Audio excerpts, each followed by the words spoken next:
Bonjour les loulous, alors voici les maths d'aujourd'hui, donc ils ressemblent un petit peu à ce que vous avez déjà fait mardi, sauf que là, eh bien, on complique un peu plus. Pas beaucoup, vous allez voir, c'est assez facile.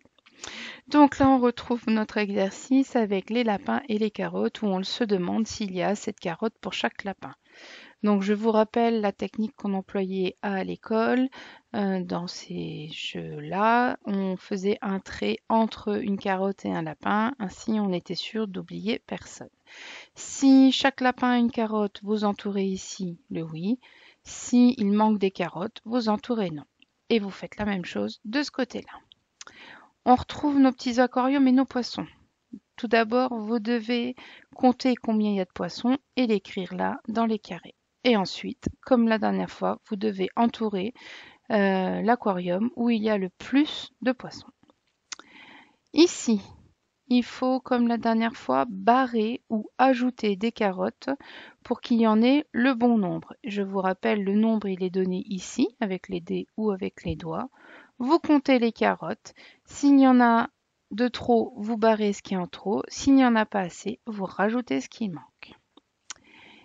Ici, on retrouve de nouveau notre lapin qui s'appelle Pimpin. Pimpin, on veut qu'il avance, il va avancer de 4 cases. Et on se demande si est-ce que c'est lui qui va arriver en premier ou pas.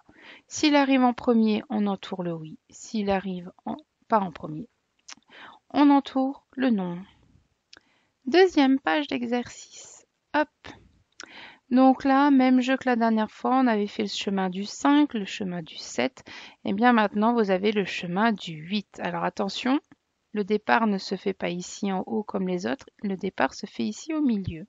Et maintenant, à vous de chercher les cases et de bien les colorier. Appliquez-vous toutes les cases qui font 8.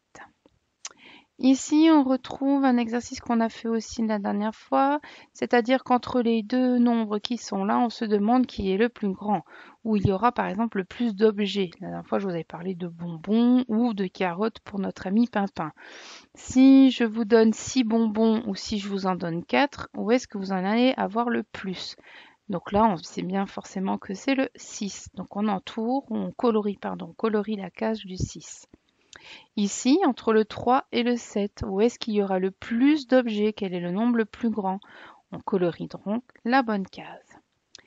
Et ici, regardez bien là, il y a le chiffre 10. On veut que dans chaque case, on veut qu'il y ait 10 carottes.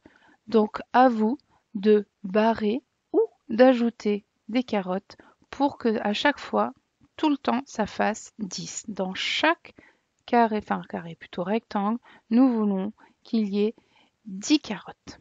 Voilà, allez, à vous de jouer. À demain.